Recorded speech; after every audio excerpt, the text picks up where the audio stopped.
সক্ষম যে বাচ্চাদের হাতে পুজো প্রাক্কালে সাহায্যের হাত বাড়িয়ে দেওয়া হলো কেকেসির পক্ষ থেকে, কী বলবেন? দেখুন, এই বাচ্চারা যারা বিশেষভাবে সক্ষম, তাদেরও আমাদের পৃথিবীতে বেঁচে থাকার অধিকার আছে। আমাদের কয়লা খাদান শ্রমিক ইউনিয়ন এবং আমাদের কোঅপারেটিভ ঝাঁঝরা কোঅপারেটিভ প্রতি বছর যুগ্মভাবে এরকম একটা অনুষ্ঠান করে থাকেন,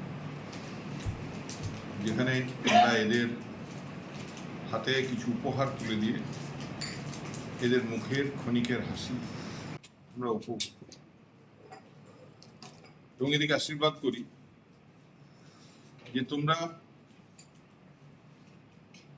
বিশেষভাবে অক্ষম হতে পারো, কিন্তু মানসিকভাবে অক্ষম হবে না। কারণ এই সুন্দর পৃথিবীতে তোমাদের মনের জোরে তোমরা এগিয়ে চলো, আমরা তোমাদের সঙ্গে আছি। আজকে প্রতিবারের ন্যায় আমরাও এবারে এদের হাতে কিছু উপহার দ্রব্যাদি, জামা কাপড় এসব তুলে দেওয়া হবে।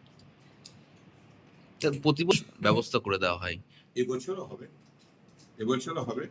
এবছরও এদের নিয়ে দুটো বাস মণ্ডপে ঘুরবে এবং সেখানে প্রত্যেকটা মণ্ডপে আমার বলা থাকে, তারা ওদিকে স্পেশাল রিসেপশন দেয়, ভিড় এড়িয়ে ঠাকুর দেখবার সুযোগ করে দেয় এবং ফেরার পর তাদেরকে আমাদের এমএলএ অফিসের নিচে তাদেরকে বিরিয়ানি, আইসক্রিম এসব খাওয়ানো হয়। ওই দিনটা ওদের সঙ্গে আমরা কাটাই।